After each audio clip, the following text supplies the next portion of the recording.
இன்றைக்கி கம கம சிக்கன் குழம்புலேருந்து நம்ம இந்த மாதிரி பீஸ் வந்து தனியாக எடுத்து வறுவல் வந்து செய்ய போகிறோம் சிம்பிளாக. இப்போது நல்லா பீஸ் வந்து வெந்துருச்சு சிக்கன் பீஸு.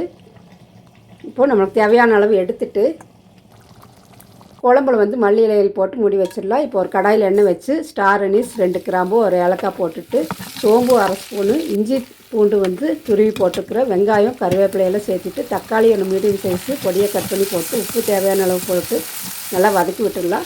இப்போ இந்த சிக்கன் பீஸுக்கு தேவையான அளவு காரத்துக்கு தனி மிளகாத்தூள் போட்டுட்டு பச்சை வாசனை போன பிறகு நம்ம எடுத்து வச்சுக்கக்கூடிய சிக்கன் பீசஸ் வந்து இதில் சேர்த்து அந்த தண்ணி வந்து ட்ரை ஆன பிறகு கொஞ்சமாக வந்து குழம்பு ஒரு கரண்டி எடுத்து ஊற்றி நல்லா கலந்து விட்டுட்டு பெப்பர் வந்து 1 ஸ்பூன் சேர்த்திட்டு மல்லி இலைகளை தூவினா டேஸ்டியான கம கம வறுவல் வந்து ரெடி ஆயிரும். நீங்களும் இதே மாதிரி சிம்பிளாக குயிக்காக செஞ்சிடலாம். ஆனால் டேஸ்ட் வந்து ரொம்ப தூக்கலாக இருக்கும். ட்ரை பண்ணி பாருங்கள். தேங்க்யூ.